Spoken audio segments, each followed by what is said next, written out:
Sometimes I still struggle to grasp how everything unraveled so swiftly. It all started with what I thought was a routine counseling session, part of the daily grind of my life as a marriage counselor. Emily and David Anderson came to me with their marital issues. They were the embodiment of success, both professionally and personally. Yet, beneath that polished exterior, their marriage was in tatters. Emily, a driven attorney, felt increasingly neglected due to David's obsessive focus on his tech startup. I was supposed to be the steady hand guiding them through their storm, but my own life was stormy and turbulent. John and I had grown distant over the years. We lived parallel lives. He immersed himself in his work as a college professor, and I threw myself into my career, hoping it would fill the void that had grown between us. Our conversations had become superficial, and the intimacy we once shared had evaporated. When David first came to me, he seemed like just another client, but there was something about him, a depth of vulnerability and sadness that mirrored my own.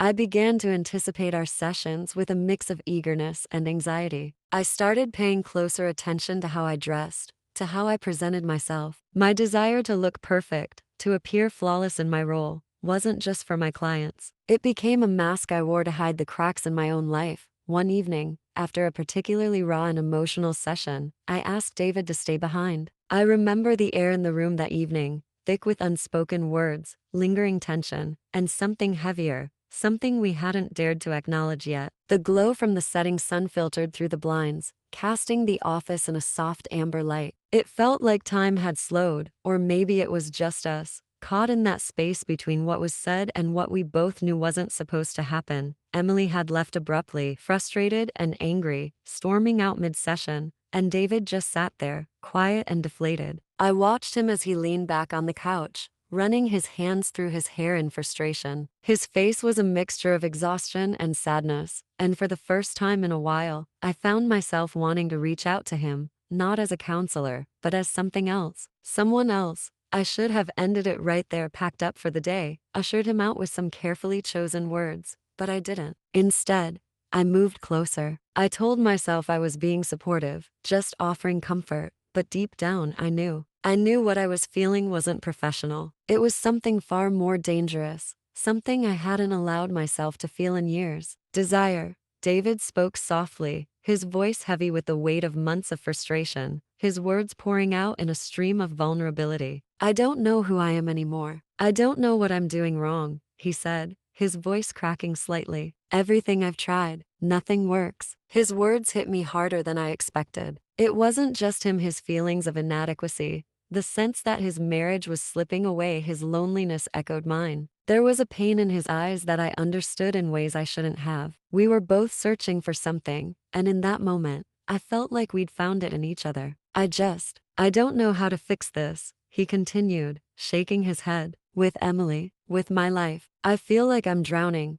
I should have stopped him, should have refocused the conversation on his marriage, his goals, but the urge to fix things for him, to be the one person who understood, was overpowering. Without even realizing it, I had moved closer, so close that I could smell the faint scent of his cologne mixed with the warmth of his skin. My hand hovered near his, just barely touching, and then I felt his hand brush mine, soft at first, like he was testing the waters. The contact sent a shockwave through me, more intense than I had anticipated. It was as though everything in the room had vanished, leaving only the two of us in this charged, suspended moment. The rational part of my mind screamed at me to stop, to pull away before it went too far. But I didn't. I couldn't. Our eyes locked, and the intensity between us felt like a magnetic force, pulling us closer, daring us to cross the line. I could hear my heart pounding in my ears, feel my breath coming quicker. And for a second, I wondered if he felt it too, this undeniable pull, this moment on the brink of something we couldn't take back. When I leaned in, it wasn't deliberate. It was almost instinctual, like gravity had taken over. My face was inches from his, and for a moment, I hesitated. I could still turn back. I could still stop this. But the look in his eyes filled with need, longing, and something darker, something more erased any thoughts of pulling away. I wanted this, wanted him, in a way that felt overwhelming, almost frightening in its intensity. Then, our lips touched. At first, the kiss was soft, hesitant, like we were both testing the boundaries we were about to obliterate. His lips were warm against mine, and in that brief moment, everything else melted away: my job, my ethics, my marriage. It all disappeared in the feel of that kiss. It was like a dam breaking. All the emotions I had been suppressing for months, maybe even years, rushing to the surface. Desire, frustration, loneliness, all of it crashed down, pushing me forward, deeper into the kiss. I felt his hand on my cheek, gentle at first, but then stronger, as though he too was giving into the same pull. The kiss deepened, and I leaned into him, my body pressing against his without thinking, without caring about the consequences. I could feel the heat radiating off him,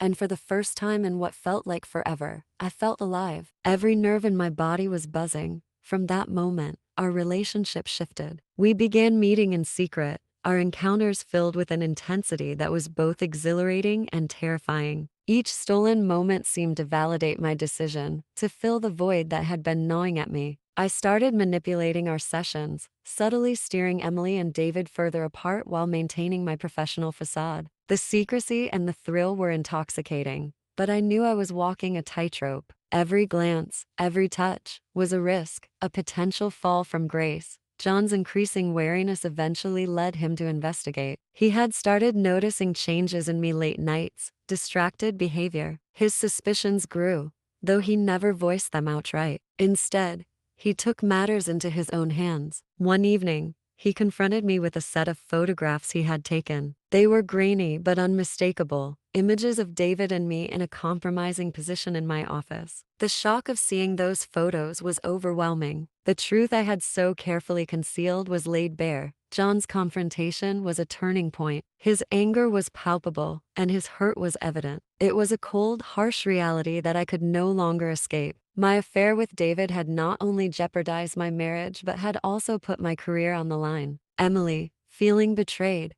had filed a complaint against me. The ensuing investigation led to the suspension of my practice, leaving me professionally ruined. Everything I had built, everything I had valued, seemed to crumble. I found myself alone in my empty office. The place that had once offered me a sense of control and purpose now felt like a prison. The walls, once comforting, now seemed to close in on me. The outside world, covered in a blanket of snow, was a stark contrast to the chaos inside me. I was left with the wreckage of my choices and the dawning task of rebuilding my life. As the snow continued to fall, I sat in the silence of the empty office, contemplating the future. I had to make a choice: either allow this crisis to destroy me or find a way to start anew from the ruins. The path to redemption was uncertain, and I struggled to find the strength to move forward. The silence around me was both a comfort and a torment. It was a constant reminder of the consequences of my actions and the uncertainty of the future. I closed my eyes and let the quiet envelop me, hoping for some clarity, some sign of direction. The snow outside was a gentle reminder of the world moving on, while I remained trapped in the aftermath of my decisions. I was left to grapple with the uncertainty of whether I could ever find a way to make amends and rebuild my life.